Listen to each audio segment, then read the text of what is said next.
Hello, everybody, and welcome to another edition of the Big Freaking Friday Show on the College Football Mafia Network. I'm your host, Nathan Bomber Brown. With me are my partners in crime, guys that like to share a little bit of time with me during the week that I really appreciate. That would be the Mighty Ute and Moen. How you guys doing tonight? Moen. I was waiting for you. Sorry. I'm doing fantastical and magical and all those other words that end with ickle. I am doing very well. How are you doing, you?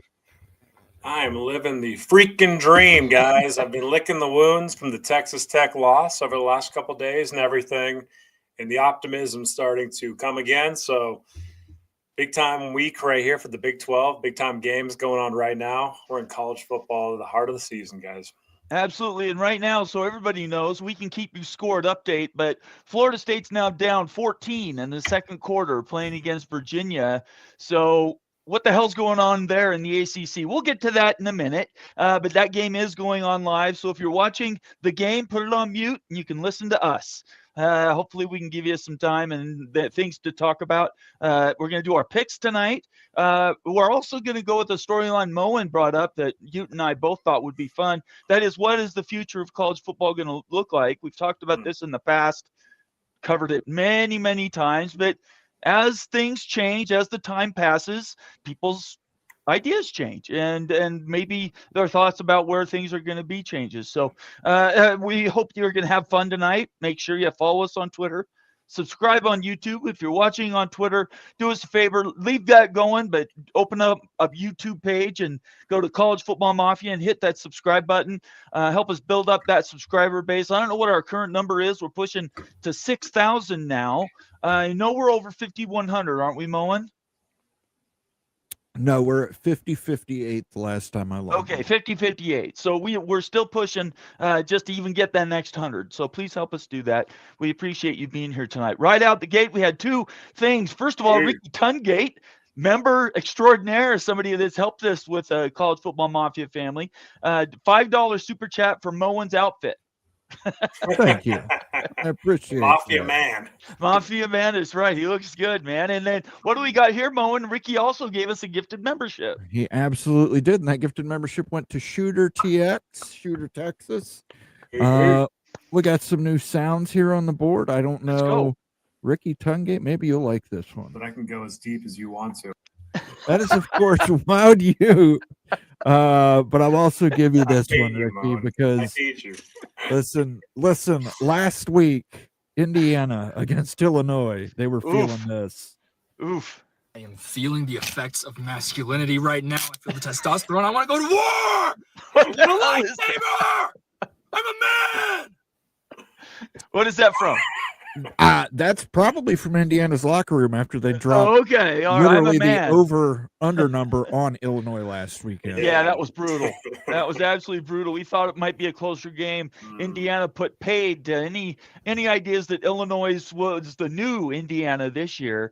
They didn't want any of that argument. So what do you do with the gifted membership, Moen? How does that affect people? Well, that allows them to have a gifted membership, and they can now access all the membership benefits, including our members-only videos. We released a new one on Thursday called Moen Confidential, Building with Big Blocks. Gives you an idea of how the Big Ten's block system works, the political blocks, and how that may affect realignment. Indiana was also mentioned in there, so... yeah, very, very interesting video, informative video. We try and do informative stuff for our members all the time. In addition to that, you guys can also use the custom emotes in chat, including Ute's O-Face. So if you ever want me to play the Ute, go sounder and spam the O-Face in chat. You are more than welcome to do that. I appreciate it. And thank you, Ricky. Ricky believes in karma too, paying it forward, giving somebody else the gift of a new membership. If you happen to receive a new membership or just feel like you want to give somebody else something they might not have, give gifted memberships, pay it forward, and help us build this thing with more and more good people. We appreciate everybody doing that and want to thank all the numbers that have stepped up with new memberships and super chats recently. We got another one here. We have a new member Gregory Shanklin. Is that right? Gregory Shanklin. Thank you, Gregory. Let's give him a sounder. Sure. We got some new sounders on the board here. Let's do this one. I like this one. Can you dig it? Can you dig it?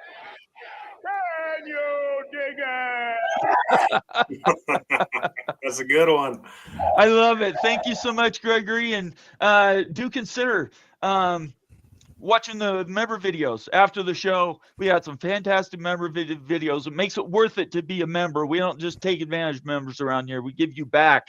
And hopefully you will like those new member videos that we've had put out. Okay. We went 2 hours last week in our picks, and I want to pull that down a little bit. So first, let me do shout outs, and then we'll quickly run through picks. And then I want to get into this future of college football idea. Ryan Willie checking in. OG in the house. Good to have you, Ryan. Says, hi, College Football Mafia. He says, I'll watch later. All right, that's cool. You can record us and watch us later. I appreciate you being here at the beginning anyway, Ryan. Oh, I forgot to mention, everybody see behind me? That background's constantly changing. If you guys want to add your school or a sticker or something like that you want the rest of the world to see for a background, my background specifically, send me a DM on Twitter. I'll send you my address, and you can send me yours. You can see we got West Virginia up there. I added the Montana Grizzlies right over there. I got that from Pickles last year. And then, of course, the Big 12 banner. But if somebody else sends me a different flag in, I absolutely will get them up. Just want to make sure everybody knows you're being represented. All right. Did I miss any more new members? I haven't. Okay. So let's go just with shout-outs. First one is Ricky. We already did Ryan. Big Lubbock says he's first. He's not. But good to have you here, Lubbock. Texas Tech being represented. They're doing a fantastic job. Per the Gopher community, badges can't be first. I think it means Badgers. Badgers can't be first. Okay. Buckshot Kid back in the house. We appreciate you, man.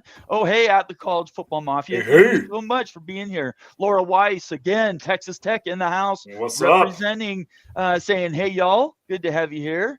Coy checking in, saying hi, y'all.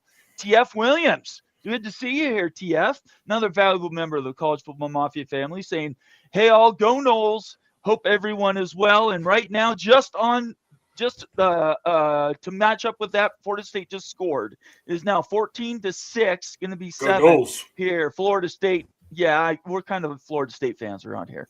Friends call me Sean, another valuable member of the College Football Mafia family, says, sorry, fellas, I got a game to watch. Catch up tomorrow. Okay. Totally understandable. We appreciate, even if you're going to watch us record, we appreciate you watching us, Sean. Daniel Gygax, contributor extraordinaire, checking in, saying, hi, everyone. Good to have you here. Illini Ted. Sorry, was that me? There we go. Illini Ted saying that Coy ILL. So that's Illinois. Jeez. Yeah, Illini Ted, what happened last week, brother? We need to got a big game versus USC tomorrow. I mean, you better win that game. USC coming in town. Absolutely. Yep, there's absolutely no doubt about it. Rob Ellen checking in, representing those Clemson Tigers in the house. Great to see you, Rob. We love you. Thanks so much for being here tonight. He says, good evening. He also says, good evening, go Tigers. Clint Moses representing the Oregon State Beavers down this year. I'm not sure when Oregon State's going to climb back. You shared a conference with Oregon State for a little bit. Are you shocked by how far this has gone for them? It's hard to see. Oregon State, what do you expect? I mean, like the conference crumbles around you, the money dries up. It's hard to get the boosters to pony up. It's hard to recruit. It's a huge transition period. It's going to be a while before Oregon State gets its footing again, but they'll be back. It might take 5 years though, guys. It's not going to be anytime soon. Yeesh, that's painful for those Oregon State Beaver fans. He says, pimpin' ain't easy, so keep yo sleazy, and they'll keep your fingers greasy. I'm not going to break that down at all. Jan Hoke, checking in from Slovenia. I'm not touching that at all. That's getting cut anyway and added to the soundboard, Nate. So. Nate's got a sounder. Let's go. Whatever. I'm okay with it. I'm here for it. Jan Hoke from Slovenia saying, hey, y'all, good to have you here. Appreciate you. Antoine Johnson says, hey, y'all, where's those Arizona State? Where do they play tonight or tomorrow?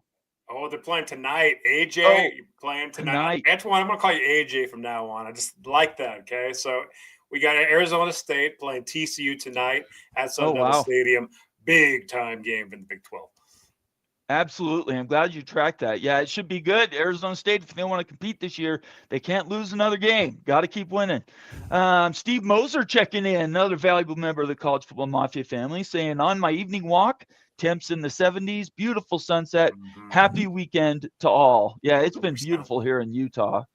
So you going to go do something with your family, you guys? Got anything planned this weekend?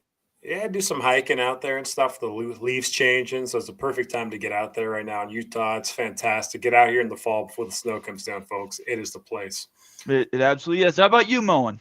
I got to finish building this chicken coop this weekend. It's been an ongoing project for 4 months, but I've got too many Buckeye chickens right now, and I got to separate the flocks. There you go. go. What the heck are you? It's a Buckeye chicken. It's a chicken. It's called a Buckeye. I've never heard of it either, Moen, or you, so I didn't know what it was. What are you, Moen? There's no Buckeye chicken. The hell there ain't. Maybe in Ohio. There's a Buckeye chicken. It's a nationally recognized breed. All right. Recognized breed of chicken. Devil Frog checking in. The original Mafia member saying UVA's QB Chandler Morris was at TCU. Josh Hoover took over when Morris got injured. Morris spent a year at University of Northern Texas before transferring to UVA. It is 14-7 right now. UVA is still in it. Thank you, Devil Frog. We appreciate you filling us in on that very much. Let's see here. Sean checking in saying Virginia is beating Florida State. Yeah, just mentioned that. Jackson Johnson just saying, hey, Moen After Dark, there's his Twitter address if you want to send him messages. Dirty hate mail, something like that. Jansen Roberts says TGIF. Hello, folks. Thank you. It's great to see you, Jansen. Thank you for being here tonight. We just appreciate everybody spending a Friday with us. Taylor Mott says, go Pokes. Oh, boy. Oklahoma State, man. There's hope. What can you do? There's more hope than there was before. Yeah, maybe. That might be true. And last comment before we move on to regulars is Antoine Johnson explaining a little bit about what a Buckeye chicken is. It's a rugged, dual-purpose American-bred breed developed in Ohio in the late 1800s by Nettie McCaff, making it the only U.S. chicken breed created solely by a woman. Correct. Okay. All right. What? Sounds good. Appreciate Moen keeping us in the loop on that. All right. Here we go. Hide current comment. So that's our picks. We want to go for last week's picks first. All right. Look at Bomber. Look what he did there. Out of the dregs. Let's go. Good week. Moen, how well did I do last week? Bomber did 8-2 last week. Dang. Keep going. You can go through. You did 5-5. Moen did 7-3. Not too bad. Rock did 4-6. Becky with the comeback doing 7-3. Pickles at 6-4. Gygax at 6-4. Overall leader for the season though is Daniel Gygax at 24-16. Ooh. Myself and Nate are both 2 games back behind him, 22-18. So and you is a perfect 20-20. Every single week, 5-5. I'm serious, guys. Every single week has been 5-5. And So Rock, Becky, and Pickles are just under 500 at 19-21. Yeah, I mean, I know this. It'll all even out. The more we go, it'll be closer to 5-5 than it is 8-2. We'll have more people at 5-5 because these picks are so difficult, right? Yeah, I mean, they're 50-50s. Yeah. I think when I knew I did as well as I did last week, I was trying to figure out what I did right because the previous 3 weeks I hadn't done a very good job. So I don't know. I might go back to 3-7 or whatever this week. So anyways, thank you very much, Moen, for putting those together. Now we're going to actually go to our picks. And let's just see here if I can. Yep, I can read it better, Moen. So first pick we have is Auburn plus 6.5 at Texas A&M.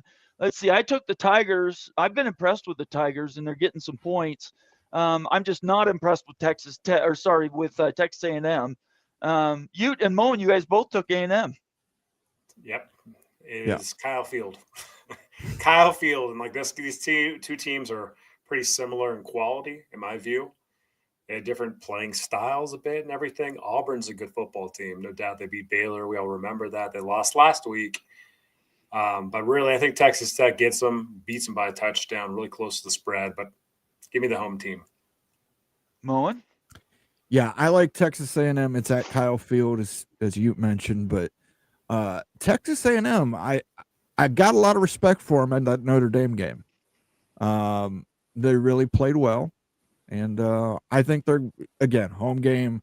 Yeah, they're giving up 7 points, which is a lot. That's a lot. That's a lot. That means they got to win by a touchdown. But I like the Aggies in this one.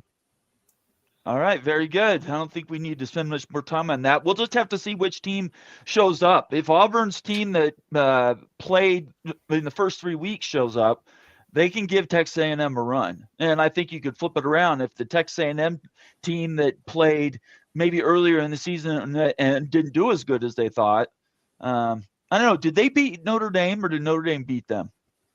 They beat Notre Dame. They beat Notre Dame in South Bend. South Bend. Final play of the game. Yeah. We'll have to see. It'll be a good game, fun to watch. It's going to be a good one. Yeah. Ohio State's given 8.5 at Washington. It's tough to win in Washington. Both you and I know that. But Ohio State is just that much better. That's why I took them. If I went with the emotional pick, I'd be down there with Becky and Pickles. My right or left brain took over, and I was just too detail oriented, which is why I went with Ohio State. Can either of you guys sell the Huskies? This is the home field advantage, which is amazing. Husky Stadium is one of the hardest places in the land to win a football game. It really is, based on the record. It's crazy loud up there. I mean, it's tough. But like Ohio State, I don't think they've ever played there before. Mo, correct me if I'm wrong about that. This is the first time. No, Ohio State's played at Washington State. I was going to say, I thought they had. Yeah, I thought so. Early 90s. Yeah, it was 92. I was going to say late 80s, but something like that, yeah. Well, yeah, it's Ohio State. The quality there, 8.5 points isn't that much. I see him covering. Moen? Case for Washington, Julian Sands, still getting things figured out. Still a young quarterback. And the spread, 8.5. This could be a game where Ohio State just wins by a touchdown. Yep. I don't think that's the case. I think Ohio State wins by 2 touchdowns over Washington. I think later in the game that defense for Ohio State is legit. They're going to be hard to run on. They're going to be hard to throw on. Can Washington score enough points? That's kind of what my attitude was. Can they get enough points to beat them? Keep up with Ohio State's offense. And yeah. I think with that Ohio State defense, I don't think they can. All right. Let's move to the next one then. LSU plus 1.5 at Ole Miss. I still believe in Ole Miss a little bit this year. So I took them. I think it sucks that they had to give any points to LSU. And LSU certainly should be the pick if you look at the early season, returns. But playing at Ole Miss, a tough place to win. And I just couldn't pick the Tigers. Well, you guys both picked the Tigers. Yep. Yeah, I just think that Ole Miss has kind of overperformed the season. They lost a lot of talent from last year's squad. They've had some big wins this year and everything. And I feel like they're going to fall back down to earth, and it's going to be soon. I think it's going to be this football game right here. I think LSU has more overall talent. See them winning this football game. Moen? Yeah, I think Nussmeier, he's really got to come out and start slinging the ball. They've been talking him up as a Heisman candidate. We need to see that. But I think defense wins games. And this is an issue where defense is going to win a game. LSU's defense is going to stop Ole Miss from doing anything. This could be a very low-scoring game.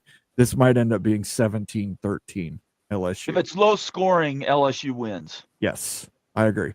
Yeah, if it's more than 24 points, it means that Ole Miss won that game. That's my opinion. Quick scoring update. Virginia Tech is on the 2 yard. Florida State is on the 2 yard line about to tie it up 14-14. Got to clean that game up, huh? Yeah, Florida State needs to win that game. Oregon plus, is that 3.5, Moen? 3.5, At Penn yes. State. So Oregon's At Penn State. getting points. Yes. That's the whiteout for me playing Penn State at night. I mean, I just couldn't pick against them. So, Moen, you're the only one who took the Ducks. I did, but I think Penn State will win. But that 3.5 points, again, I think this is going to be a very low-scoring game. I think this is going to be a run-heavy game. Both of these offenses are going to have to depend on their running backs. It's going to be very hard to hear there in Beaver Stadium. I could see this being a 1-point victory for Penn State. I just can't see Penn State covering 3.5. I think Penn State wins, but it's going to be a 1, 2, or 3-point win. It's not going to be a massive 2-touchdown win. I think they just edge them out. Does Oregon have a good kicker? Because I don't know if they do or not. You know, here's the thing. Dante Moore, I don't think Dante Moore's ever played in an environment like this. Nobody had them. Not very many people people have. My only concern, and I have this concern, and I'm sorry, Penn State fans, you can yell at me in the comments.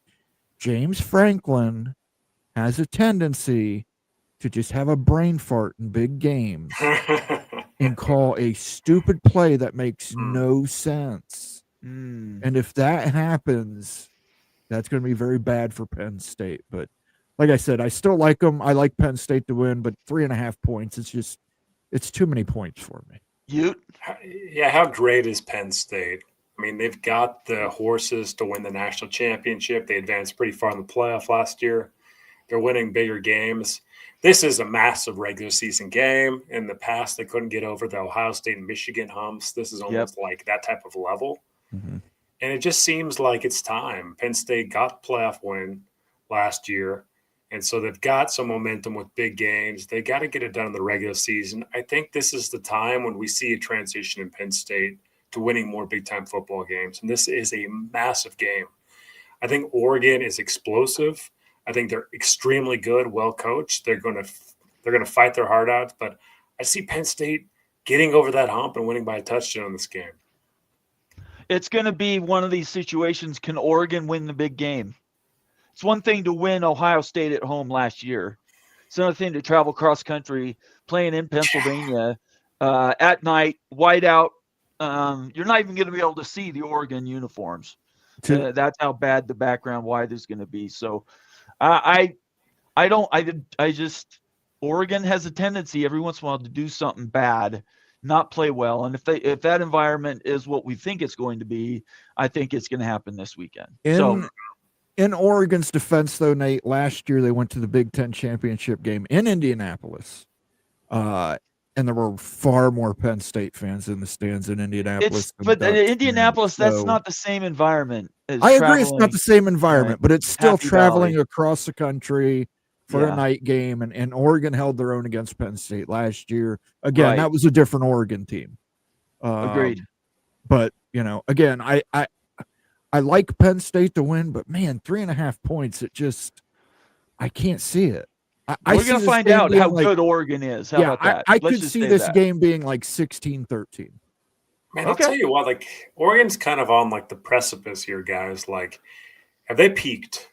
I'm going to ask you guys that question. Yeah. Because, like, they are extremely good. And if they get this game, maybe this is the greatest season in Oregon history. But, like, it feels like they're kind of right there. And if they can't get over the hump soon, like in this type of game and stuff, and win playoff games to get to a championship, that this ship could fall and stuff. You know, Phil Knight's getting older and everything. I don't know the funding situation that we're going to get there in the Big Ten, but like I feel like they're almost at the peak of what that program can be. And this is a massive game for that program. If you get this type of win, then maybe you can push it and actually get to the title again and win it. But if you start losing these type of games, are the wheels going to start falling off slowly? This is the stress test for this season. In my opinion, the time of year, the week in the season, the location and who they're playing against. If they win a game like this, and we're talking about Oregon now, if they actually win this game, not by 3.5, whatever they're given, say they win by 7 or 8 points, how much better are they going to be at the end of the season, right? Honestly, the Ohio State game was sort of given to them last year on a fluke, out of bounds, not out of bounds play by Ohio State. They easily could have won that game last year in Eugene. So I believe in Oregon when they win something, and they haven't won just feel anything like So- speaking on this again, it feels like there's a change in the air a little bit in the West Big Ten, where USC slowly rising again. They are coming back. Yep. In Oregon, I think that Oregon still tops in West, but I think that you'll start to see some seepage and stuff and creep down, and USC is going to regain that elite spot in the West. I think it happens like over the next year or two. Definitely there are warning signs. And then you have to think, is Dan Lanning not the guy? Anyway, let's move along. Bama is getting 2.5 at Georgia. They're playing in Georgia. I just don't think this Alabama team can win in Georgia, so that's why I took them. You guys, one of you, Mullen, you took Alabama. Sell everybody Alabama. Do you know what Kirby Smart's record is versus Alabama? It's not very good. It's 1-6. Yeah, I know it's He not has very beat good. 1 and 5 Alabama versus a single Saban. time. 1 and 5. That's Well, right. still, That's right. Yeah, these were that's right. there were games that took place in Athens as well against Alabama that he just couldn't get over the hump on it. And Ryan Day has a Michigan problem. Kirby Smart has an Alabama problem. And I'm taking Alabama. I'm getting some points. I think Alabama might win this outright. And sometimes it just gets in these people's heads. And I think Alabama is in Kirby Smart's head. And I think Alabama pulls off the upset this week. I think that Bama rolls. I mean, it gets rolled in this game, so Georgia rolls them. I'm talking 2 touchdown victory. Like, seriously, I think this game, I am not impressed by this Alabama squad at all. Like, I want to see them come do this at Georgia. I get they got a lot of high-profile recruits. I think they get pounded this game. Okay. All right. No, I don't want no reason to spend a ton of time on there. At the end of the day, we'll find out which wins out, Kirby Smart or Kalen DeBoer. I do not believe in Kalen DeBoer. Let's just put it that way. I think this Georgia team is trying to get back where they were. At the same time, say Alabama beats them by 10 points, everybody's going to look around and say maybe Georgia's down now. We've been propping Georgia up now for 3 years. Maybe there's nothing to prop up. Maybe they're just not as good as they were 5 years ago. That is a possibility as well. So we'll know next week. Anyway, those were the first 5 picks. Let's get to our second page here. Indiana giving 8.5 at Iowa. Boy, if you're an Iowa fan, that has to hurt you in your soul. We all took Indiana. They looked fantastic against Illinois. Iowa can't score points to save their lives. Boy, somebody sell Iowa. They're going to get rolled. Yeah, okay. No reason to spend any time on I that. would definitely sell Iowa. I wouldn't be buying anything on Iowa right now. I was interested to see if anybody would take Iowa with this point spread being 8.5. It's at Iowa.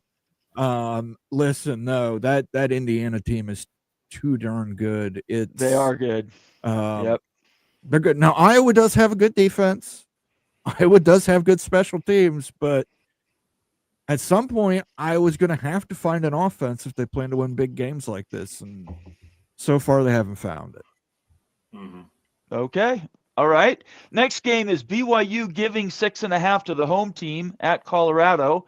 I'll tell you the BYU, and then you guys can sell Colorado. BYU's defense is legit. I don't know that Colorado can score enough points to win. And BYU wins by 14 points. Colorado's on their way back, but their quarterback, Salter, it's Caden Salter, right? Right. Yes. Right. He just secured the starting position last week, played well against a Wyoming team that was feisty against the University of Utah the week before. I just don't think they have enough yet. Colorado's another year away, in my opinion. But I think they're going to play better than we might have thought they would have 2 weeks ago when their quarterback situation was so screwed up. So it's not so much about BYU offense scoring a bunch of points. It's because the defense scores points. and then we'll give short fields on turnovers. So that's where I think this game goes, and BYU wins. Yeah, definitely more than 6.5 points. Yeah, I think that it's all Bear Bachmeier, the freshman quarterback. He's played so clean so far, hasn't turned the football over. Like, the game's coming. Is it going to be this game? I think so. Or is it going to be another road game? The turnovers are coming. That's life, right? So when that happens and there's turnovers, maybe defensive touchdowns on the other side, what's going to happen? What's the test and everything? I think that's going to be a challenge sooner or later. The crowd's going to be juiced. This is going to be the biggest environment he's ever played in. So I think it's all about the quarterback, right? For Bachmeier. Salter's not a great player, but he's dual threat. And like any type of Utah or BYU defense kind of gets bit a little bit about more of a dual threat type of player. And also Colorado's line. I agree with you that BYU's defense is elite, 100%, like a top 10 defense. It really is. I think Colorado's going to get some chunk plays, though, explosives and everything. And I think that it's going to be really close in this one. So I'll take CU. Moen. Yeah, I don't know. BYU's defense, legit. Offense, who knows? Who knows week to week what the offense is at BYU? Consistency issues, and I'm not saying Colorado's great, that Colorado has some great offense, but listen, this is another one with the points, 6.5. Fair. This could end up being like a 24-20 game. Yeah, could very easily. To me, it came down to the points. Okay. I think if we look back on this in a couple of weeks and we say, what was this matchup? It will be, can Colorado score enough points to win? It's not even so much about BYU's offense as it is on can Colorado score? And Ute's right. If they can get some explosive plays, and BYU takes chances, there's no doubt about that. If that happens a couple times, it could loosen up the defense and maybe they could run the ball a little bit. But let's not kid anything. Caden Salter's their whole offense. Him running the option, him going down, it's all him.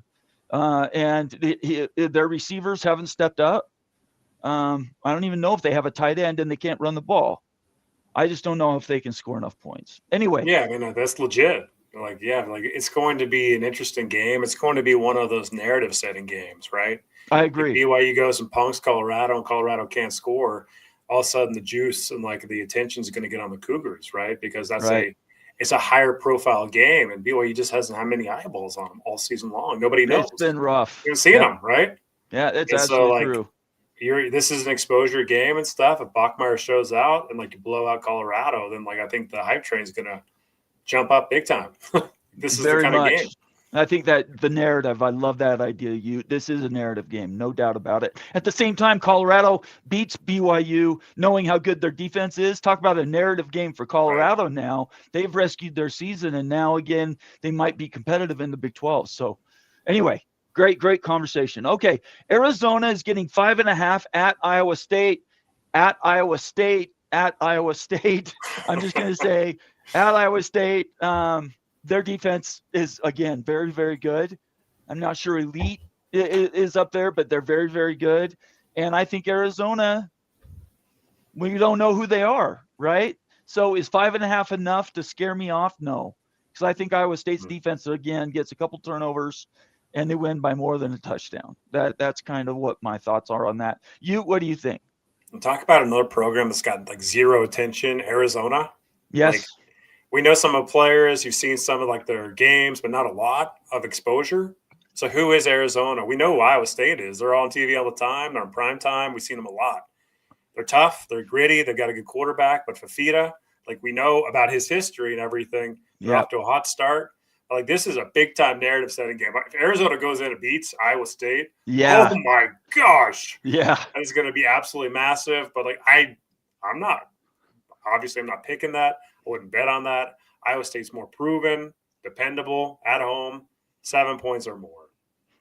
Moen. Iowa State is the most consistent program in the Big 12. Consistency is key. Again, they're not splashy.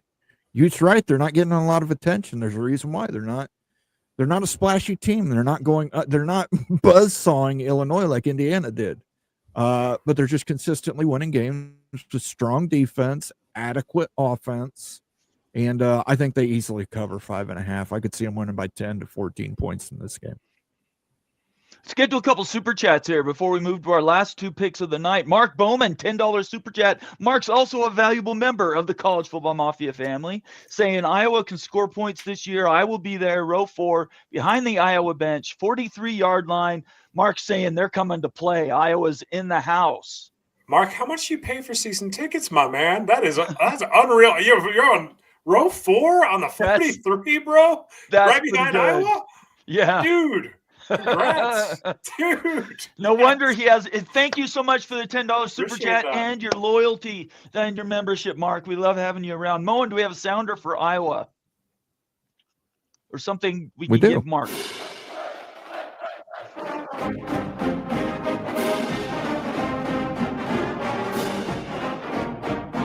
I love it.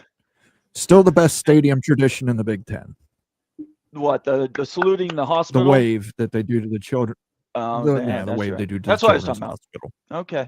Thank you, Mark. Appreciate you. And then right behind that, Kenneth Maynor representing those Eastern Carolina Pirates. $5 super chat, also a valuable member of the College Football Mafia family. We had good conversations last week, me and Kenneth. Hey, guys, nice bounce back win for ECU, smothering Army. Yeah, that if you watched any of that game, Army couldn't even get off their front foot at all. They never got to the front foot. 28-6 last night says how great BYU is and how bad Kansas State is. Go Pirates and go Cougars. Thank you so much, Kenneth. I appreciate you, brother. And your loyalty is very well found around here. We appreciate you. You guys want to say anything? Let's give Kenneth first a sounder there, Moen. Let's do a little remix here. Let's go. I can go as deep as you want to. I can go as deep as you want to. I can go as deep as you want to. Oh my gosh, that's disgusting, Mo. Stop it. Oh my gosh. That you is a said mix. it, not me. I love it. That's really fantastic. disgusting, man. That's going to give me nightmares. Oh my gosh. Thank you so much, Kenneth. We appreciate you. And go Pirates. The rest of the season, I'm a fan, brother. I was a fan before, but even more now. That was a great home crowd, by the way. If you've never been to Eastern Carolina, that would be a trip I would take. They were very, very cool last weekend. Okay. Notre Dame is giving 5.5 to Arkansas. Arkansas looked horrible last week. Notre Dame, I'm still not sold on, but it's only 5.5. I think they beat Arkansas in Arkansas. Moen, you're the only one who took Arkansas. Yeah, and I'll stand by it. I think Arkansas bounces back. It's at Arkansas. I'm not sold on Notre Dame. Notre Dame isn't a closer yet.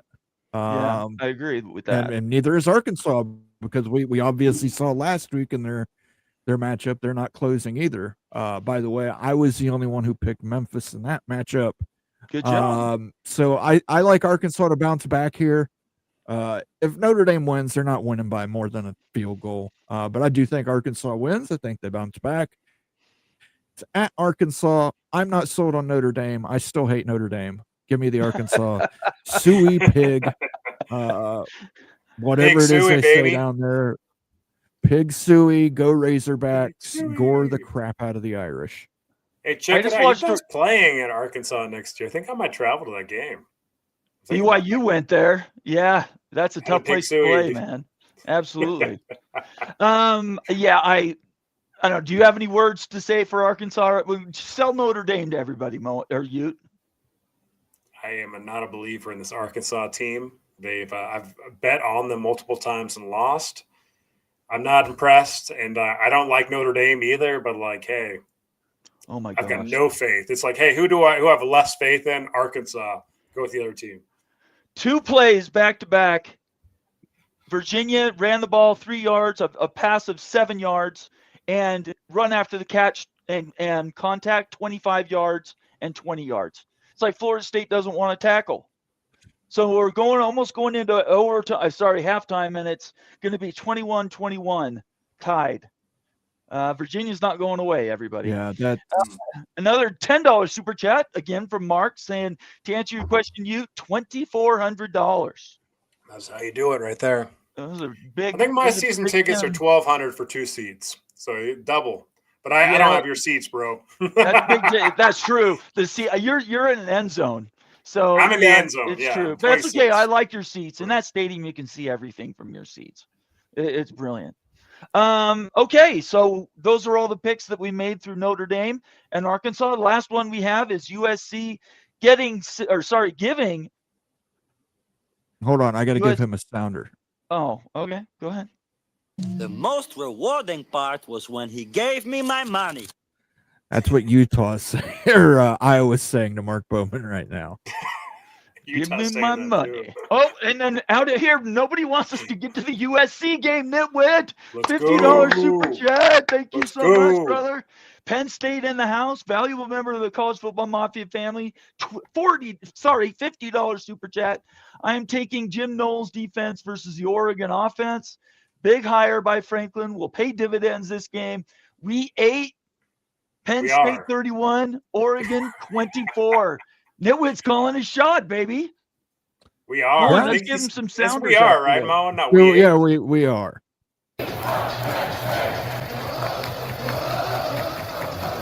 Let's go. Glory to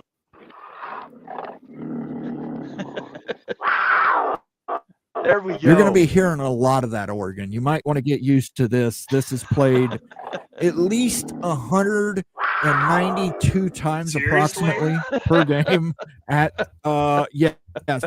If you ever play at Penn State, you will want to get used to this. I Only can much just say louder. And Nitwit coming in off the top go ahead. rope, making his call, saying to everybody that Penn State's going to beat this Oregon game or Oregon team. I'm with you. If Penn State wins, especially if they were to win by touchdown, it would be a narrative-defining win for the rest of their season. They've been in the top 5, I think, to start every season the last 3 seasons, and haven't reached those expectations. So I think it would be great for Penn State to go out there and just wallop Oregon. Mon, you might not like this, but I think the winner of And this I football game will- should be number one in the nation. I would agree with that. I don't could disagree. do that. I don't disagree because I think Texas was overrated. Yeah. But I will say this: Jim Knowles' defense versus Oregon's offense. Jim Knowles knows how to scheme against Oregon. He played them twice last year, so he knows how to scheme against Oregon's offense. And again, I think this is going to be a defensive matchup. I like Penn State to win, but I think it's going to be closer to like 16-13, 19-16, 21-18 somehow. You know, Okay. I just see a lot of the running backs in this game. I think it's going to be a tough environment for Dante Moore and Drew Aller. I don't know, Drew. Come on. Is he the guy? You really need to No. step up. He needs to step up. You know who Penn State reminds me of is the way they run their quarterbacks, just like Utah does. They bring in quarterbacks, not necessarily that they get hurt, but they're not the elite to get them over the top, right? You need somebody that's a Haller was 5-star. like a blue chip 5-star kid, though. He just didn't pan out. Like Yeah, well, I mean, so you got to do Listen, better. I no. mean, you have all the money in the world. You got to do better. Drew Aller's not going to win you. Aller has all the tools. And Drew Aller, if you watch Drew Aller, there are games where Drew Aller is lights out. He is lights out, and he looks every bit as a 5-star quarterback. He And does. I mean, he and throws then- a very pretty ball, and then there are games where he just struggles. But, I mean, Yeah. at least you have 2 running backs to rely on. He's got Katron and Singleton. He can rely on both There's of no those doubt. guys to get him some yards. You're I exactly think right. that's what you're going to have. I think you're going to have a run-heavy game between both teams, and let's just keep our fingers crossed that James Franklin doesn't have a brain fart, and I think Penn State wins a close game. Thank you so much, Nitwit. $50 Thank you, super chat, Nitwit. brother. We Thank you. appreciate you. Drew All right, Aller let's get through reminds this. kind of a poor man's Kerry Collins. Yes. That's a good Remember Kerry Collins at comparison. Penn State? Yes, that's right. Like, I mean, he had a massive cannon, but Drew Aller's kind of like a poor man's He Kerry is. Collins. Yeah, I agree with you. That's a great analog, Ute. I love it. He's having every opportunity to step up and win big games. He just needs to do it. All right, last game. USC giving 6.5 to Illinois at Illinois. I still think USC's almost all the way back, as you said earlier in the show, and Illinois, I don't know how they recovered from last week. Illini Ted, I know it was hurting after that loss last week. Moen, you're the only one who took. That's not true. You and Becky both took Illinois. Tell everybody why 6.5. Here Is Brett enough. Brett Bielema, after a loss, historically bounces back. The other thing is, do you know what time this game kicks off for the USC Trojans? I don't. 9 a.m. Pacific time. Okay. 9 a.m. Okay. Pacific time. I think that's going to play a part. I think that's going to disrupt them. For Illinois, that's a noon game. They've been playing games like that for 100 and plus years. For USC, that's a 9 a.m. Pacific game. They have not been playing games like this. As much as we talk about how tiresome it is for like Rutgers to fly to USC and play at 11 p.m. Eastern, I think the same is going to be true on the flip side of this. USC's traveling all the way to Champaign to play at 9 a.m. Pacific. I think Illinois wins this game outright. Give me Illinois. I think defensively they're a lot better than they showed last week. Last week was just like when Oregon played Ohio State in the playoffs. It just they got steamrolled. They got too far behind to catch up, and they were constantly trying to catch. I think Illinois is a much better team than what we saw on the field last week, and I think Illinois has a bounce back win against USC this week. When you get punished like you did last week versus Indiana, like either the next game is real, like you can really rally the troops, or else you take multiple losses after just because you're reeling still from that loss and shock value. The good news is it's a big-time game. It's big news. Big noon kickoff's going to be there. Add some buzz and everything, because if they weren't, then Illinois would be in major trouble in this football game. Hopefully they can get up. I question Illinois' talent level, though, Moen. Like at the beginning of the season, you guys were squawking about the Duke win and everything with Illinois, their top 10 and everything. Bauman and I questioned that all the way. And they lose and get absolutely blasted by Indiana.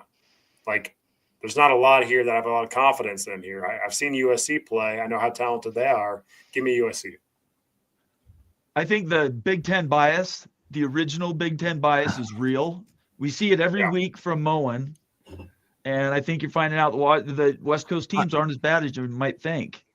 Look, it's USC, a blue blood. They're just stepping back into the future. I understand that, and I'm not. If you go back to last year's playoffs, I think Oregon is a fantastic team. It's just one of those games where you get rolled, and you don't know how to come back. It's quicksand. You remember the movie The Replacements, where great quarterback from Ohio State, Shane Footsteps Falco, says quicksand. That's what you get caught in. It's quicksand. It's okay. We're down 7. We're down 14. We're down 21. How do we come back? We don't know how to come back. And not only do we not know how to come back, we're going to panic now. And now we're down 28. And now we're down 35. Lincoln Riley has the biggest chip on his shoulder right now. Lincoln Riley wants to change the narrative. If they go 8-4 this year, he might get fired. So he is coaching for his life right now. No. And I think USC wins by 2 touchdowns is what I think. If USC gets this game, the hype train for USC is going to explode because they've got Notre Dame and Michigan coming right up. That's right. And like Moen, like you wanted USC in the conference for big-time blockbusters. They win this game, you get what you want. Yeah, that's true too. Explosive blockbusters. They're back. I'm like, and getting the juice. Nobody in the West Coast can get the juice like USC when they're good. When they're bad, nobody cares. When they're good, they're everything. They're the Lakers, man. The Lakers, that's right. They are the Lakers, right? They show up every 20 years, win a couple national championships, and then disappear for a decade and a half, and we do it again.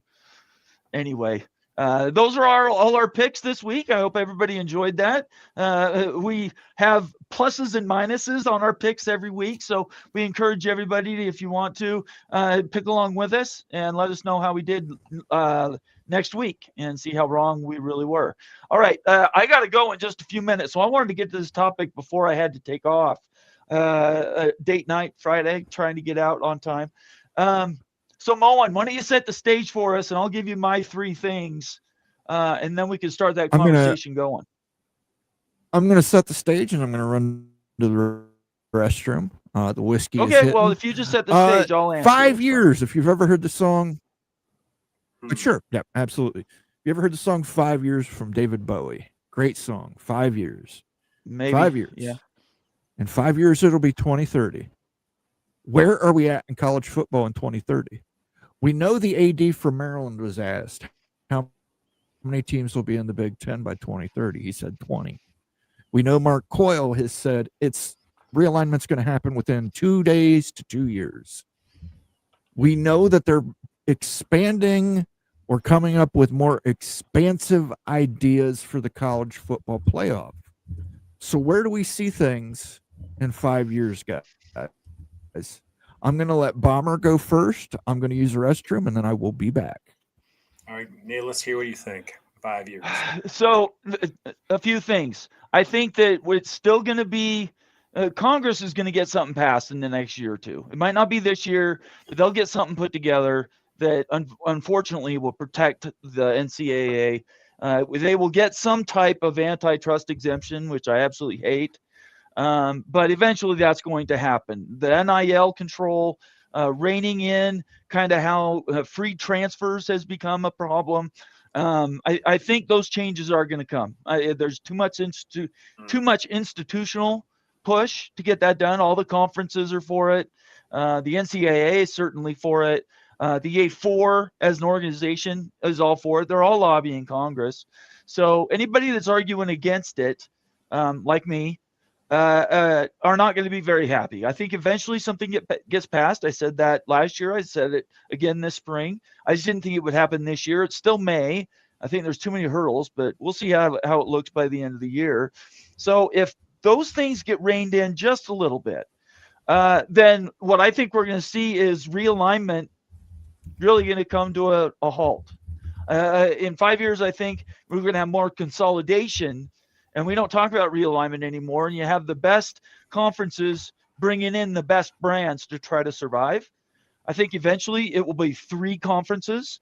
The third conference, I don't know what that's going to look like. I don't know if it's going to be a best of the rest with Miami and Florida State and Clemson pushing it, or if it's going to be a Big 12 expanded. I can't predict where that's going to be. We thought it was one place yet last year. We thought it was one place this year, and it continues to change and morph. But we're going to end up with 3 conferences, and those conferences are going to be the ones competing with the best advantage, competing for a national championship. I think we go to 16 or 24 teams. I think you will go back to having the A4 have designated spots, whether it's 2, 3, 4. They're going to get something, because for them to give access to G6 spots, they would have to get something in return. And that's what I think is going to happen. So if we go 4 fours would get us to 16. You go 2 more, go to G6. That leaves you 6 other spots. If you go to 24 teams, that would go to just at-large picks. First round buys for the top 8, first round home games, second round home games, and then you get into the bowl games for the quarterfinals, semifinals, and then the finals. And I think that's where we're going to end up. There's too much money involved. I know there's a lot of push just to keep things as they are. I don't think that's possible. Cody Campbell's influence is going to be real. He might not win the argument with sort of countering the SCORE Act and taking taxes to go to the Olympic sports. That might not happen.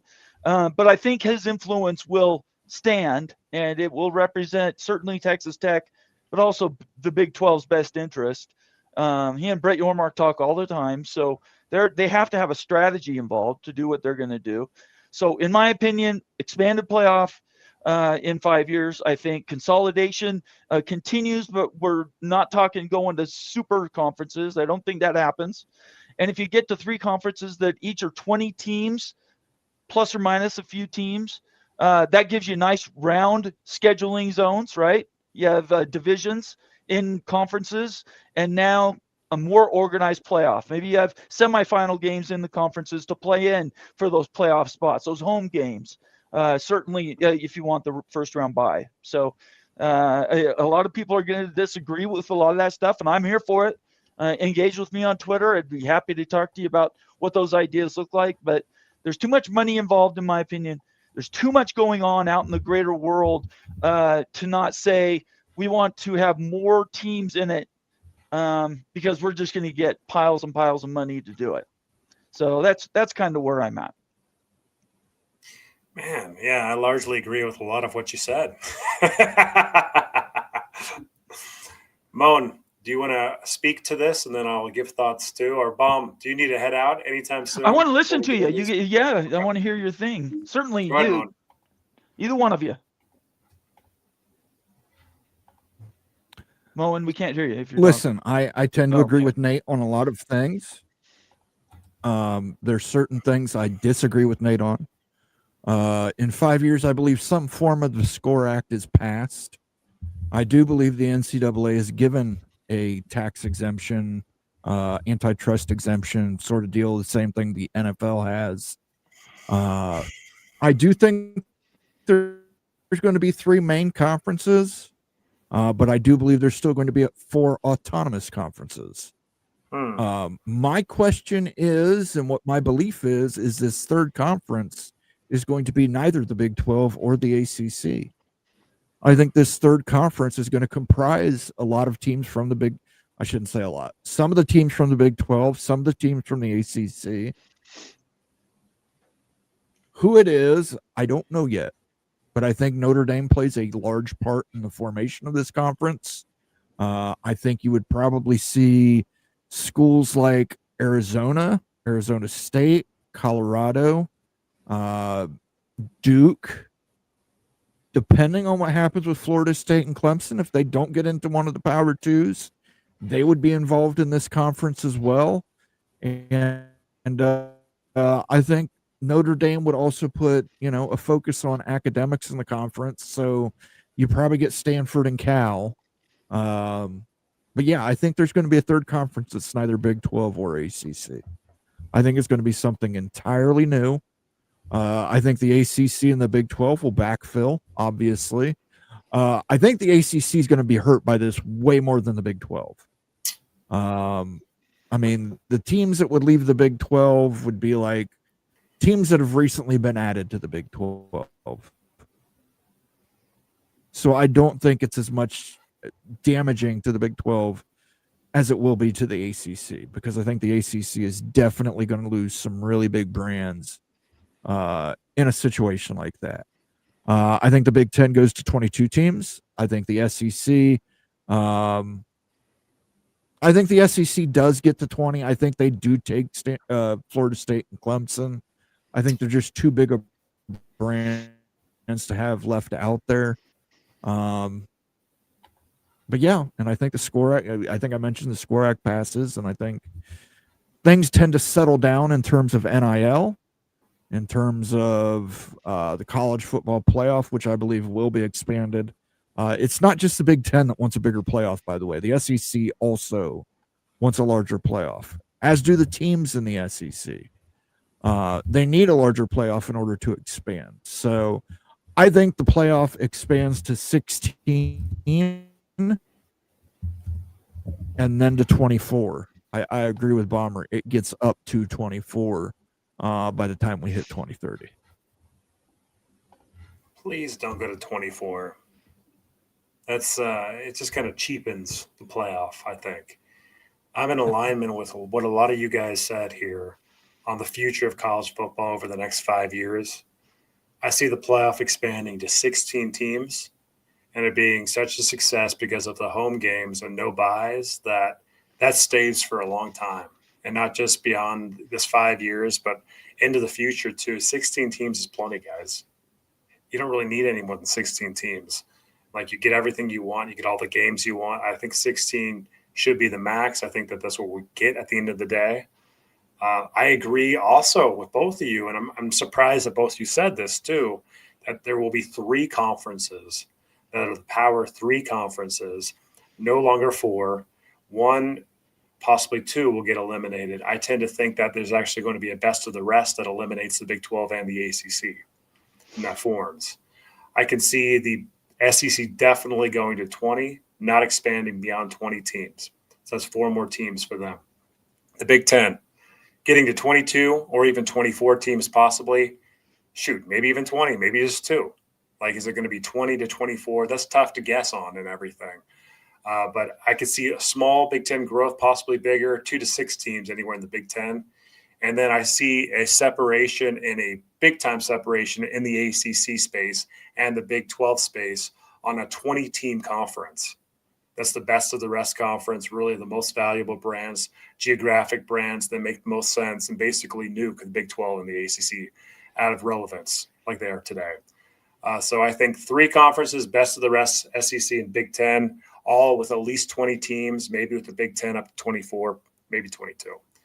I think that 2 teams out of the Big 12 probably leave for the Power 2, the current Power 2, the SEC and the Big 10.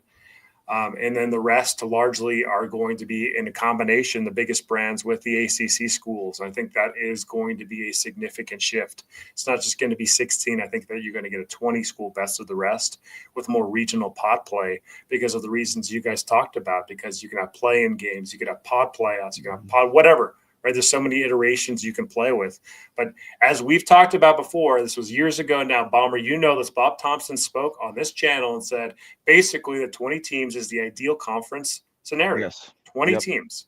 We know that for a fact from the ex-Fox Sports president. Mentioned something like that. Like, he didn't say that's going to happen or anything. He just said that would be an ideal scenario, having 20 teams in a conference. I'm going to believe that and say, like, hey, if I'm a media person, if I'm a president of a university, let's make 20-team conferences. If we expand a little bit beyond that, so be it.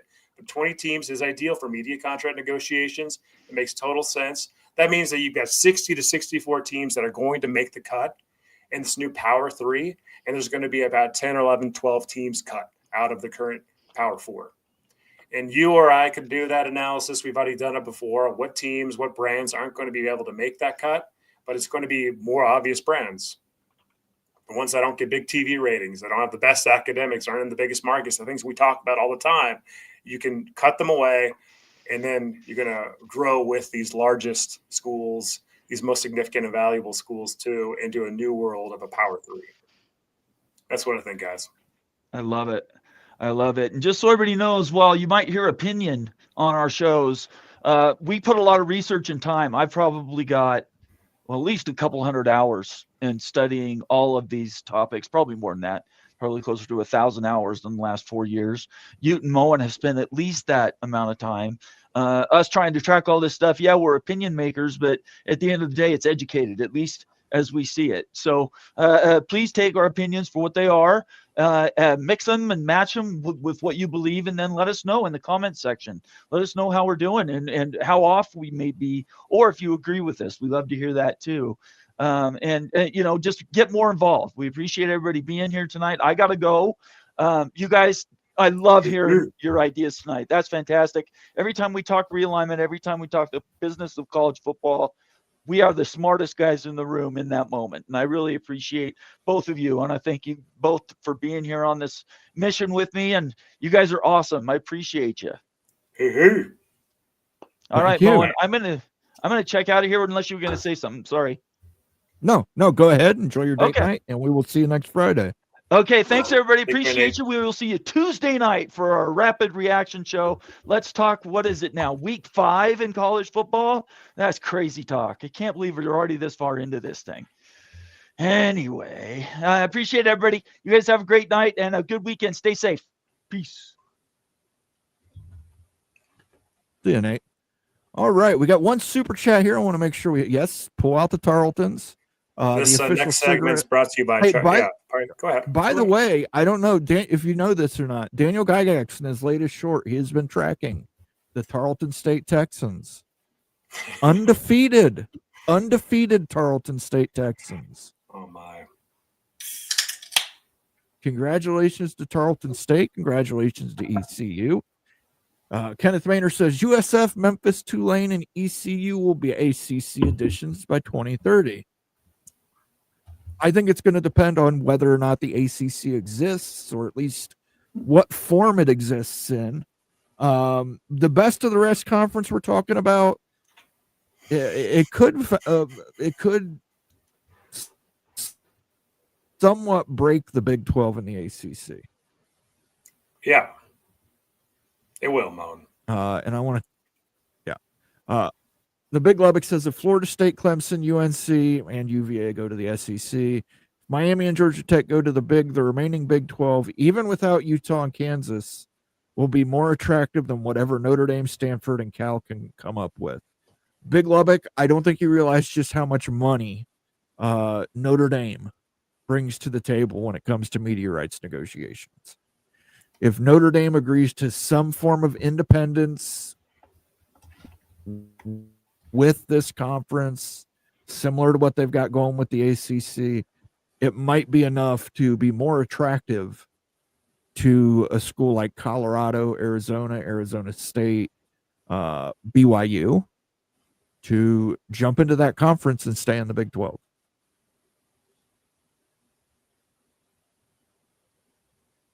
It'll be interesting too. I love what Texas Tech's doing. Also, Big Lubbock with the push now for AAU. You're doing everything right. Cody Campbell added Texas Tech. It's been so impressive and everything. The fan base, it's absolutely just hot, white hot for Texas Tech. And I think that Texas Tech is definitely going to be a school that'd be initiating a best of the rest. I know that like a lot of Tech fans. Yeah, Texas Tech's going to be in there. Yeah. Well, 100% they're going to be in there, but I don't even think they're going to be in there. I think they're going to be a driver of this. Like they're too ambitious not to. Like, and a lot of Tech fans, they love the Big 12, but like, guess what? Like, this school is trying to grow. The school's trying to push his academic profile and everything. I think they're absolutely going to be pushing for something else that they can get into, maybe more like a Power 3 type of league. Sure. The big question for me in Texas is you've got SMU in the ACC, you've got TCU in the Big 12. You don't need both of those schools. That's a redundancy. Which of those schools? SMU's out. SMU's out. So you take SMU out and you put TCU 100%. in. Okay. Yeah. I mean, that's not even really a hard call right there, in my view. I mean, I know that SMU's got some rich boosters, but you don't pick SMU over TCU. It just doesn't make any sense, fan base wise, success wise. I mean, I don't see that happening. So SMU is probably going to get left out in a situation. Okay, what about a situation with Kansas State? Where does Kansas State end up? Do you think Kansas State makes it to the best of the rest, or does Kansas State move to a G6 level? We don't know how many. Let's just say there's enough teams for the Big 12 and the ACC to still exist as conferences, and they can backfill with G6 teams, you know. What teams do you think get left behind? We can talk all day about teams that make it in. What teams get left behind? Well, we did the strikeout exercise, a month and a half ago, and that kind of revealed a lot, right? Like, and there were names that were surprising. Like, if it does happen, then like your easy ones, Boston College and Wake Forest, we know they're not going to make it. SMU's in there too. There's 3. Right? Like you're basically playing the eliminator on like 11, 12 schools, right? 3 of them are gone. So with the next 9, like it gets tighter, right? Like K-State's a bubble team. Iowa State's a bubble team. Baylor's a bubble team. On the ACC side, there's plenty of bubble teams. Pitt is a bubble team. Like they might, for sure, man. I don't think Pitt is a no-brainer to get anything. Well, here's my thing. If Notre Dame is behind this and Notre Dame still wants elite academics in their conference or wants to be in a conference with elite academics like Stanford and Cal, Pittsburgh does huge research numbers. A lot of people don't know that. Pitt is a big research school. Boston College is elite academically. So, yeah, we can say from a standpoint that, hey, these schools suck at football, which they clearly do. But if you're Notre Dame, if Notre Dame's a driver, if Notre Dame's saying, hey, we're gonna agree to do some kind of contract, whether it's become a conference member or not, some kind of deal, long-term deal, that this conference can go out to a Warner Brothers, go out to another media provider or streamer and say, hey, we got Notre Dame, and you're going to get guaranteed Notre Dame games and guaranteed, I Texas Tech games and guaranteed Colorado with Deion Sanders games. Does Notre Dame have enough pull in this best of the rest conference to where they could bring along a Pitt, a Boston College? Wake Forest, I agree with you. Wake Forest is out. It's just too small. But Pitt, Notre Dame played Pitt a lot. I think there's 40 Notre Dame versus Pitt games in the book. Several Notre Dame versus Boston College games in the books too. Does Notre Dame pull? Can Notre Dame pull? Does Notre Dame have the influence to pull some ACC schools that you wouldn't think they could pull? I don't think Notre Dame would be in the best of the rest conference. Why would Notre Dame? I agree. I think they're going to stay. I think they're going to stay independent, but I think they're going to be independent with this best of the rest conference in a similar manner as they are to the ACC right now. It's going to be some kind of partnership with this best of the rest conference. So let's pull up. Okay, Mo, let's see if you've had any reconsiderations. Okay, like we played strikeout of some of these schools. Maybe we should rehash this. Okay, because it's on the topic right here. I think it's an interesting topic to see which schools would be an eligible school for best of the rest. We played strikeout game and struck out some schools. Let's talk about them again. Okay. So Boston College, we said in the past that Boston College is out on the best of the rest scenario. I still agree with that. I mean, what does Boston College bring outside of the city of Boston? Academics? What do you think? Yes, academics. I think academics, and again, you mentioned Texas Tech being the driver. I completely can understand that, but if Notre Dame is also in the driver's seat, I think Notre Dame probably advocates for Boston College. I mean, I think they advocate for Boston College. I think they advocate for a team like Pitt. I got to be blunt, Moan. This is going to be really blunt. Why in the world would you form a best of the rest if Boston College is getting in? This is the point of because you're getting Notre Dame. Because you're getting Notre Dame. Eliminate Boston College, but you're not getting them. You would maybe get some play and tie. Like the point is consolidation. The point is to get like-minded institutions that have valuable brands and media rights for sports growth and academic growth too. Right? Boston College cannot be part of that plan. And if Boston College is part of that plan, there's no point in dissolving the ACC. I don't know. You if Notre look at how far Notre Dame has got with the ACC. The Notre Dame basically owns the ACC at this point. Notre Dame could go in and drop their pants and take a shit on Jim Phillips' desk, and Jim Phillips would say thank you. They've gotten everything they want from the ACC. Listen, they got Cal and Stanford and SMU added to the ACC. It was one of the driving things that pissed off North Carolina and Florida State and Clemson and North Carolina State. North Carolina State was eventually the one that relented in order to allow those three teams into the conference. But to say Notre Dame can't get everything they want, where's the precedent in that? Notre Dame's got everything they want so far. It's hard for me to believe that with Cal and Stanford and Notre Dame's backing, they couldn't make demands to these schools in the West and say, hey, we're going to reform the West as a new mini Pac-12. We're going to add back Arizona State, and Colorado. We're going to add those three back. We're going to add BYU to it. We're going to have those 4 plus Stanford and Cal. There's 6 teams in the West. Let's do 6 teams in the East, and they would do Boston College, Duke, Syracuse, Louisville, Pitt, and then maybe do 6 schools in the Southeast or Southern United States. That would include like Texas Tech, TCU, Virginia State, Tech. I guess you could put Virginia Tech in there. North Carolina State, you could put in there. I mean, we're talking 20 teams.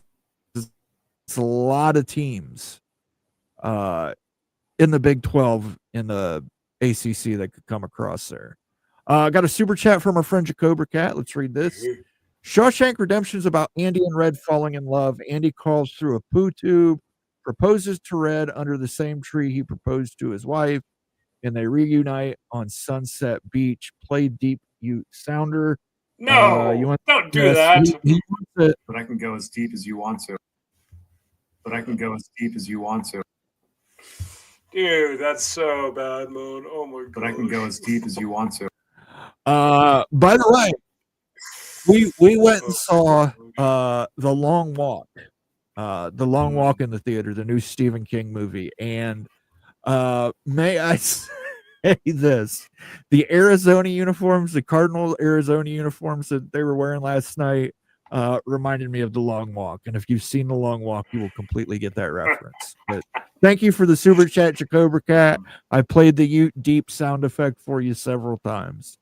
I think we need to build a best of the rest.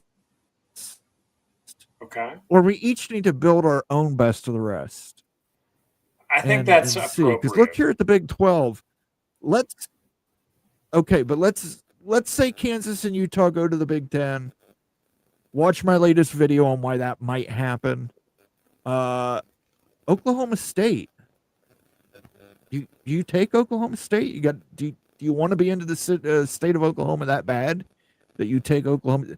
All these Texas schools. There are too many Texas schools. Too many. Texas Tech, I'll give you. Cody Campbell's money will get Texas Tech into the best to the rest. TCU, I'll give you. Dallas Fort Worth. Houston, I'm not giving you Houston. Yeah. Houston's a tough one. They got the market there, but it's a growing school. You want TCU, you need Texas Tech. Those are the 2 plays probably in the state of Texas. Houston's definitely on the bubble. Yeah, Houston would be tough for me. The Arizona State, beautiful. Add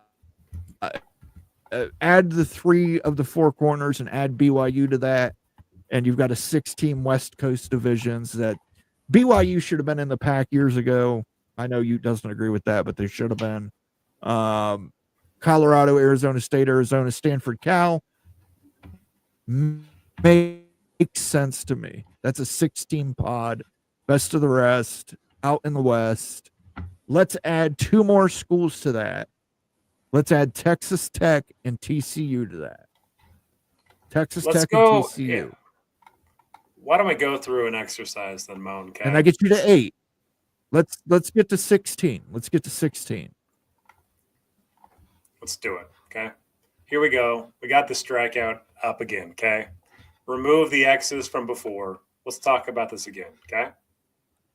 So we've got the ACC and we've got the Big 12. All right. All the schools right there. How do you want to play this game? Are we going to make any assumptions that some schools are gone? First off, I think I'm going to make the assumption it's a 16-team conference because you do not want to divide the pool of television revenue any more than you don't need to go to 20. You don't need to go to 20. Okay. So 16 teams.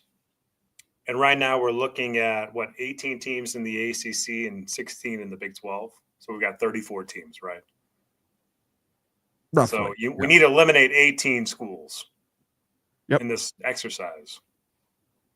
Okay. Do we want to include the top brands in this analysis? No. Because we can just build like the super won't happen, but like, hey, this is the super of the 60. No, I think you got to take Miami out of it. You got to take Florida State out of it. You got to take Clemson out of it. I say you take Georgia. Are they locks though, Tech Moan? Like out of it too. Are they really like? I know that's where like the momentum is, but they're not locks. I think the value is that they bring. I think the value they bring makes them locks. So let's just say, theoretically, in this situation, the Big Ten has gone to 22. The SEC has got the 20. Who is the best of the rest? So eliminate the schools that we think are going to the Big Ten and the SEC. Clemson, eliminated. Okay, I'm going to delete them. They're gone, right? Clemson is gone. Florida State, gone. Virginia is gone. Yep. Virginia. Georgia Tech. Gone. Georgia Tech's gone, right? Georgia Tech's gone. Consensus builder.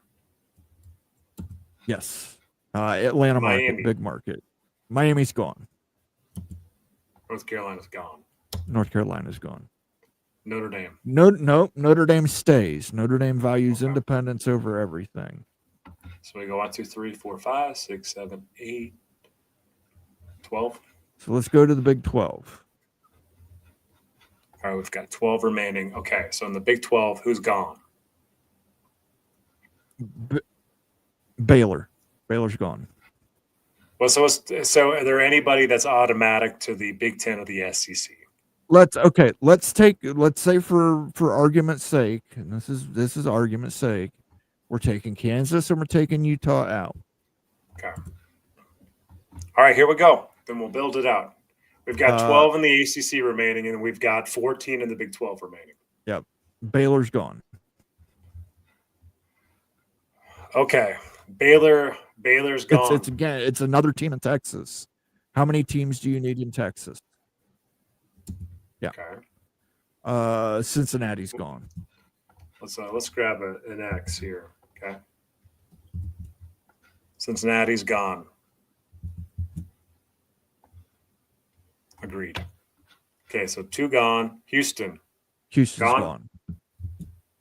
I think if you're having Texas Tech in this conference, which I think you have to, yeah, I think you have Dallas, Fort Worth, you get TCU. Again, Houston, big market, but how many teams are you realistically going to have in Texas? Iowa State. Iowa State stays for now. Iowa State's like State. I hear you. Iowa State may be out of it at some point, but right now you've got to take Kansas State out. Moan. Kansas State's gone. The football, Moan. Fan base. I hear you, but it's Manhattan, Kansas. It's not I don't think it's a big enough market, and I don't think it's a big enough draw. And outside of Bill Snyder years, you really can't tell me much about Kansas State. Okay. Oklahoma State. This one's like Iowa State and Oklahoma State, right? Like they're very similar. I think you would have to eliminate both of them in that scenario. Let's keep them, and then we might have to push it a level more. Okay. TCU stays. Texas Tech stays. UCF's gone. In my view. Do you disagree? I think you have to keep UCF around because we need Florida schools. I think Florida's too important a market for you to just eliminate UCF. Dang, man. Really? Holy smoke. West Virginia stays.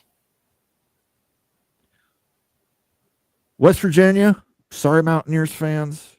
Again, passionate fan base, great football. West Virginia has to be gone. Really? Just it doesn't carry a big enough market. It doesn't carry enough value. If best of the rest is about getting the most valuable brands available, West Virginia is not as valuable a brand as some of these other brands. I don't know, man. West Virginia seems to carry a lot of value. I think these two right here carry a lot of value, Oklahoma State and West Virginia. Some of like the top value brands in the Big 12. Again, if we're going to 16 teams, you've got to make hard choices. You can't make an omelet without breaking some eggs, man. Okay, so all right, how many Right we've now, I got would left? take 'Cause Oklahoma State out. I would take West Virginia out. I would take Iowa State out. Oklahoma State, I would take out. I would take out Iowa State. do you need two teams from Arizona? They're backpacked, and I think Arizona brings you basketball. Arizona State brings you football, but they're both AAU. If Notre Dame wants to be associated with more,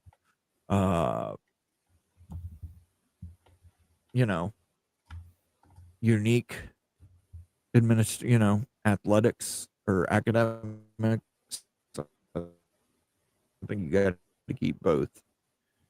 Okay, so we've got Okay, one, I would leave that two, there. I'd three. leave that.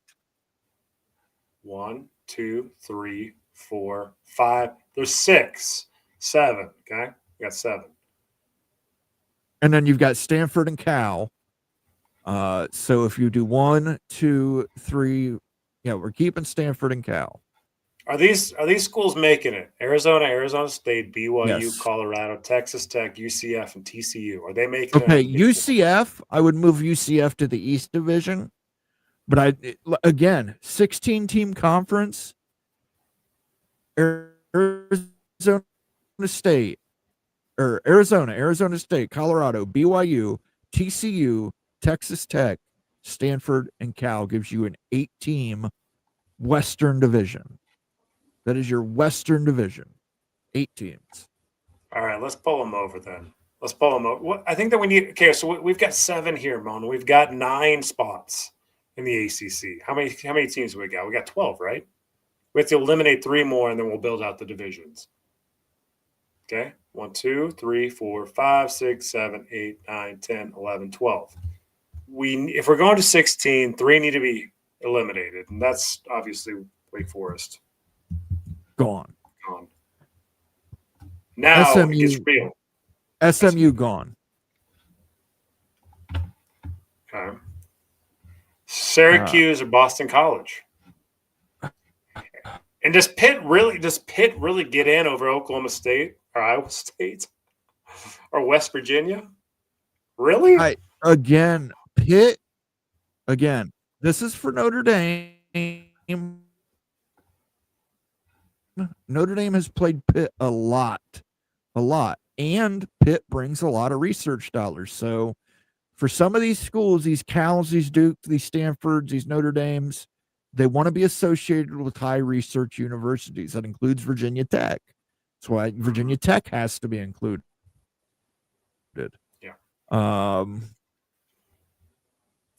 Is Notre Dame going to be a member of this conference? Because if they're not, then we've got an open spot. Okay, they'll sit beyond the conference. Okay, so Notre Dame's in its own little world. Its own little world out there. So we need how many we need? I think with Notre 7 Dame, more from this squad on the West Coast. Yeah, and we've got 7 over there. I'll bring them all over. Okay. Okay. So we eliminated these guys. We're grabbing these guys. Here we go. We'll grab this guy. So Arizona's making it, right? Arizona's in this. ASU's making it. ASU's in this. Yeah. Arizona State's making it. BYU's in it. BYU's making it, definitely. Colorado in. Here we go. We're filling this out. TCU. A couple more. TCU, throw them down here.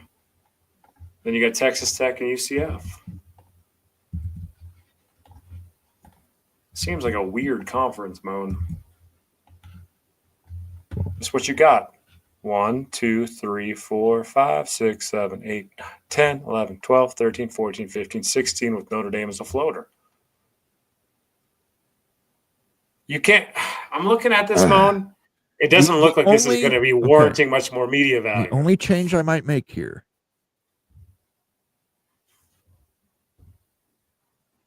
Okay.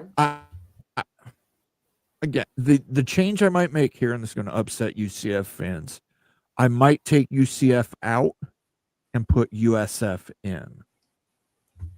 Because I think USF does a lot more research than UCF does. Yes. Like, there's some Moan. I'm just going to challenge sharpen our thinking on this guy. So if we're going to go after UCF for research, let's just look and say, okay, we've got a research institution, Boston College, Cal, certainly, Arizona State, good, Duke, excellent. Louisville, not great, from my understanding. Arizona, excellent. Colorado, excellent. NC State, getting better.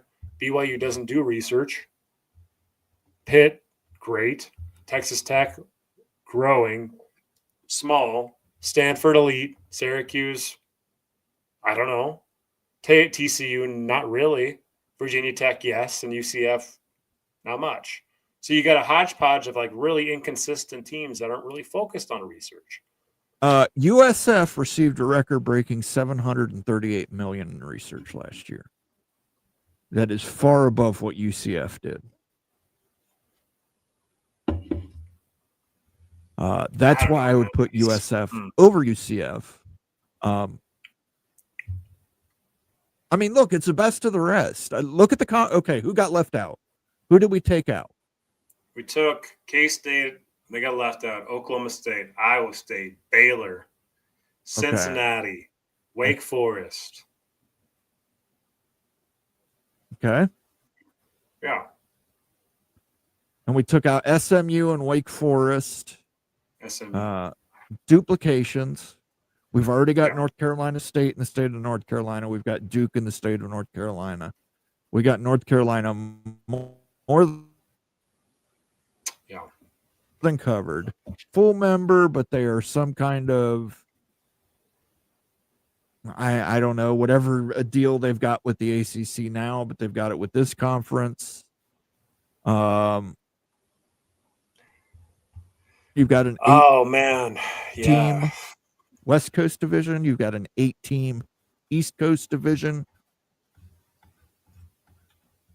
Let's move them so like they're a little bit like more bundled like they would be, right? Yeah. It's just it's right. It's kind of an oddball. I just don't know if the purpose of doing this is just to drive media. It's an oddball conference. I agree, but it's speculation. It's a thought experiment. This is what mine would be. If I was building this conference as the best of the rest, this is what mine would be. I would replace UCF with USF. Notre Dame would be in the middle there. Again, is this conference going to be competitive against the Big Ten and the ACC? No. Or the SEC? No. It's not. But they can't be. They simply can't.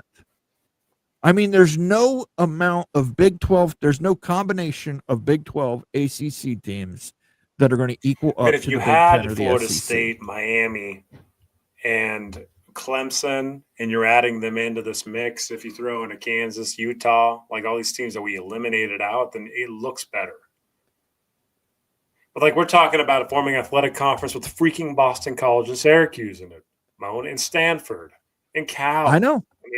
It's ugly, man. This thing would warrant less money than the current conferences. I don't know if this is even viable anymore. To be honest with you, I thought. I don't know that it would, especially if Notre Dame enters into that same deal that they've got with the ACC. But yeah, there's no way, guys, we could take every team that's in the Big 12, every team that's in the ACC that are not out, the teams you have left, how do you build a conference that's comparable to the Big Ten or the SEC? You can't. You have to be able to build a conference that's bigger than the Big 12, bigger than the ACC. The ACC minus Florida State, Clemson, Georgia Tech, Miami. Do it. How do you do it? You can't. It's an impossible. It's a paradox. It cannot be done.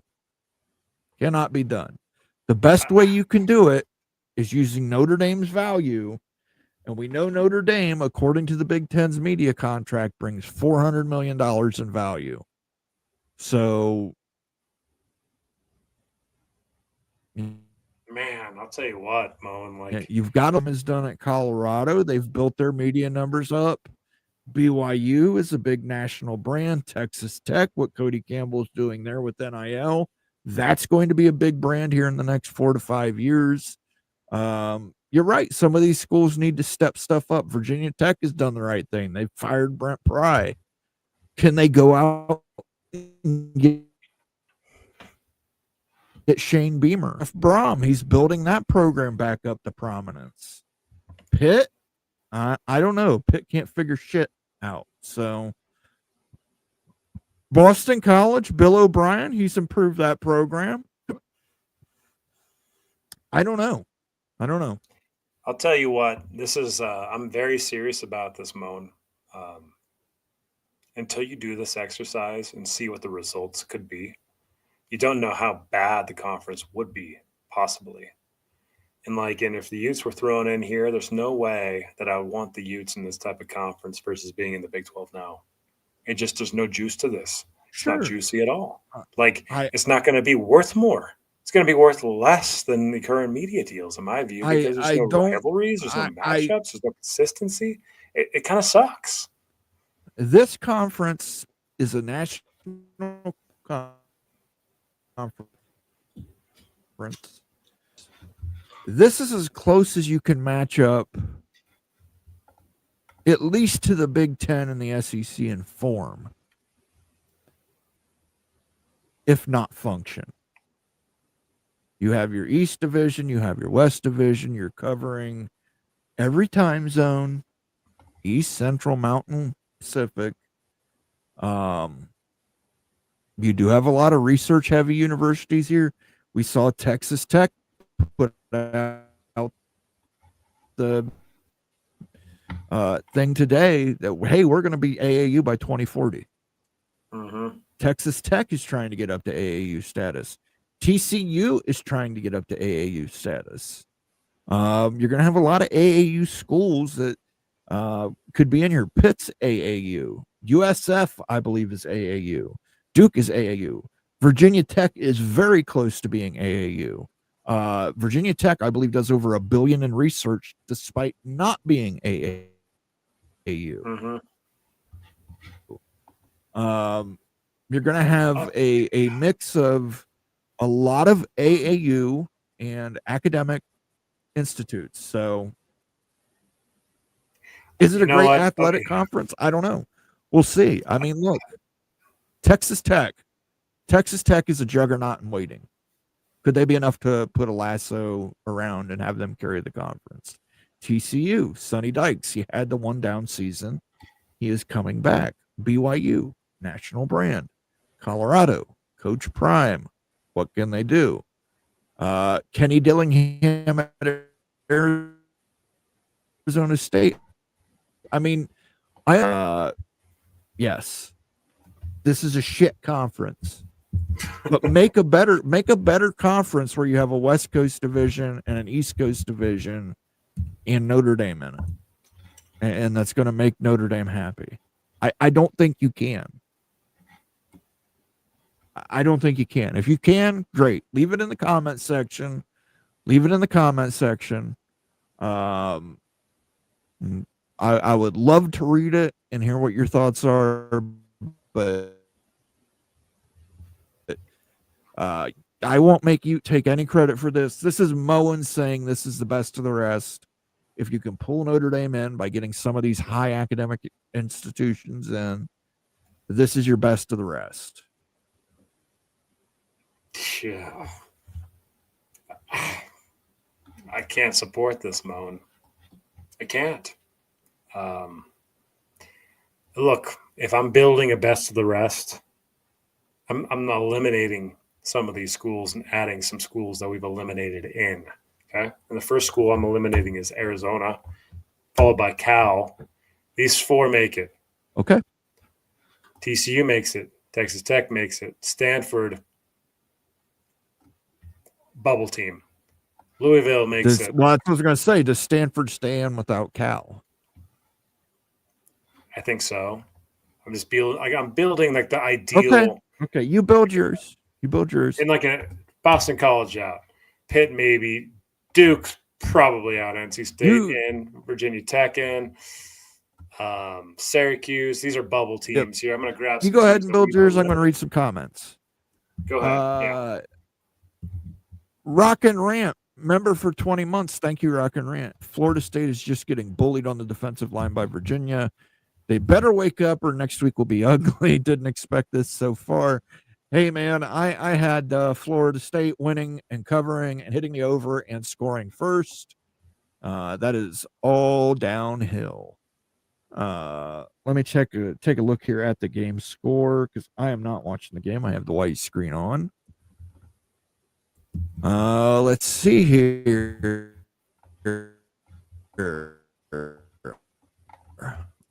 Of course, women's basketball. That makes sense. That should be the front thing.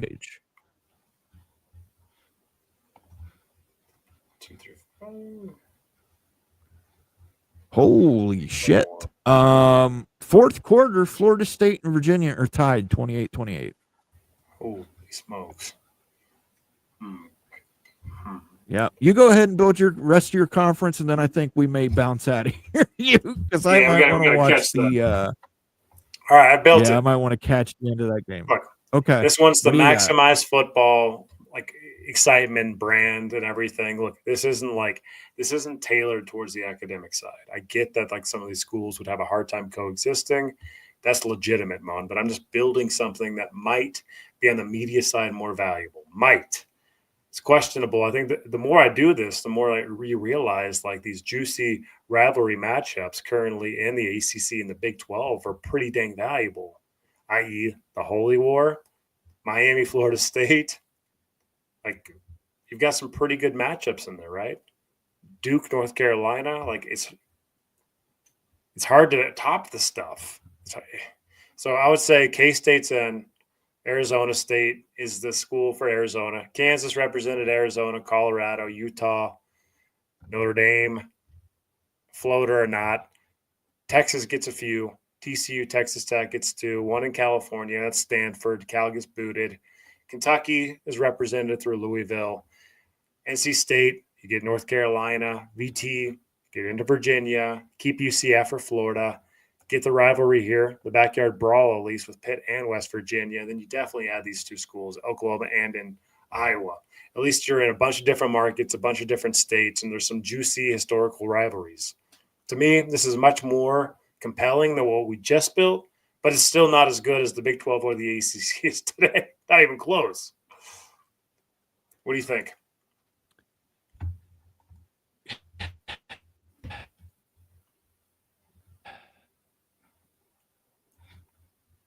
Listen, get in chat. Melker conference. Melker. Everybody loves milk. He needs some milk. He needs some milk. He needs some milk. Listen, guys, there's going to be milkers in this conference. You're taking the best out of the ACC and the Big 12 and putting them into the Power 2 outside of Notre Dame. You're going to have a lot of milkers in this conference. That's just going to be that's going to be part of it. Tumasta is absolutely right. Notre Dame is going to want to dominate the conference and do whatever Notre Dame tells them to do. 100%. That's what Notre Dame's going to want. And I think Notre Dame's going to get it because to this point, their ground. So until somebody is willing to stand their ground against Notre Dame. I'm going with my idea of the conference Ute because I just think, Yeah. I think Notre Dame lackeys, that is my version of the conference. It is Notre Dame and its lackeys and a couple brand drivers that could drive brands. Daniel Gygax likes Wild Ute better, of course, because he's got West Virginia.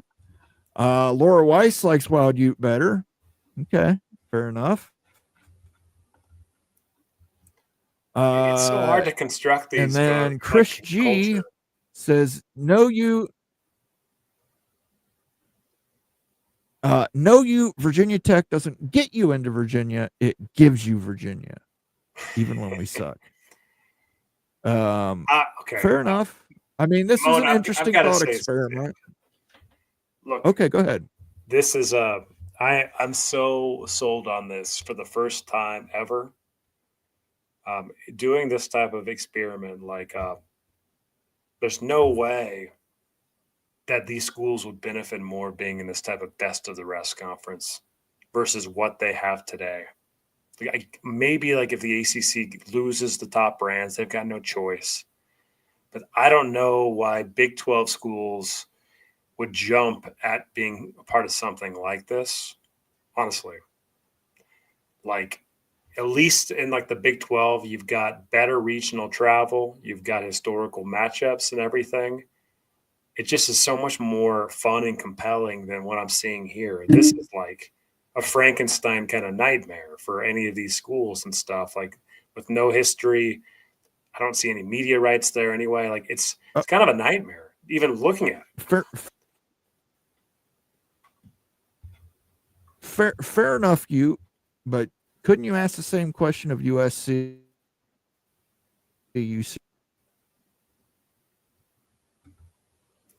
UCLA and USC in the Big Ten? Yeah, I mean, listen, they were regional. They had more fun, et cetera. So everything you listed, USC, UCLA, Washington, and Oregon had in the Pac-12 before they left for the Big Ten. Colorado had it in the Pac-12 before they left for the Big 12. Oklahoma and Texas had it in the Big 12 before they left for the SEC. The difference is money. They jumped for money. This conference that we're looking at right here, in my point of view, will warrant you less money than you're currently making. Okay. Like, and so if it's not for money, then what's it for? Like, I don't know. Like, it's not great. If Clemson, Florida State, and Miami are off the board, it doesn't make a lot of sense. And this is the first time I'm coming to that realization. So the Big 12 needs to gobble up ACC schools. Okay. I'll belabor the point with you. You've seen Ute's version. You've seen mine version. Leave a comment in the comment section. Let us know what you think, which version you like more, why Ute has it right and why Moen has it wrong. We're going to kick off for the night. We're going to let you guys go watch the fourth quarter of that Florida State Virginia game on ESPN. I do want to thank some people before we leave. As a reminder, if you're watching us on Twitter or X, please jump over before we end the show and give us a like, give us a subscribe. We appreciate you. We love the feedback, even if it's negative feedback, even if it's a thumbs down, let us know. Ricky Tungay, who gifted a membership and then gave us $5 for the sweet Moen outfit. Thank you, sir. Gregory Shanklin, who became Lonnie Johansson, who was a member for 20 months, who says, good evening from Kansas. Go BYU and UU and Big 12. Lonnie, I'd love to hear your take on that conference, the best of the rest. And we had Mark Bowman from Iowa. Iowa can score points this year. He says, let's see if they do it tomorrow, because I got a feeling they're going to have to. And then Kenneth Maynard, Mark Bowman again, telling us how much he dropped to be a season ticket holder at Iowa. Nitwit with the 50-piece chicken McNugget. Big game for Nitwit tomorrow. Big game, Nitwit. Let that money rain, baby. Go ahead and There we go. It's raining. I Nitwit, so hope Nitwit doesn't get congratulations. that. Thank you for the super chat. I hope you guys win tomorrow. Again, I took Oregon, but it's just because of that weird 3.5 point spread. I hope things go well for you tomorrow. Kenneth Maynard, again, thank you, Kenneth Maynard, the Pirate R. And then we had Jacobra Cat talking about the Shawshank Redemption, and you know what? I got another sounder that might work for this Don't do Jacobra it. Cat here. Oh my God, the meat writing is crazy. The meat writing is crazy. You're writing the D. This is D writing at its finest. What are you playing, Mona? Which is a rhyme. One time. And then Rock and Rant, who's been a member for 20 months. As a reminder, you can see myself and Rock and Rant this Sunday at 7 p.m. for Mowing After Dark. We'll go over all the action that happened on Saturday and probably tonight. And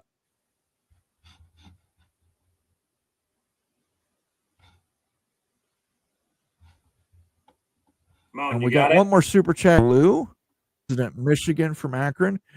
Ute right, mowing wrong. No Bearcats. Are you really sure you want to trust Ute though? Amazing Blue. You got to remember Ute said this. But I can go as deep as you want to. You also said this.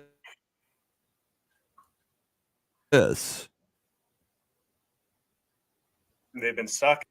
To Rock and Rant on Sunday night. At some point, I'm going to have enough of these Ute sounders to just create my own 1970s porno skit. So look forward to that. Thank you for the super chat, Amazing Blue. Should be a good weekend. Let's watch some football, guys. Let's get sicko football going on. UVA is ahead of Florida State in this game. Go watch that on ESPN right now. Catch us next Friday at 8 p.m. on the Big Freaking Friday Show. Catch me and Rock, or is that Rock and I, Sunday at 7 p.m. on Mowing After Dark. For myself, for you, thank you all who tuned in and kind of watched us.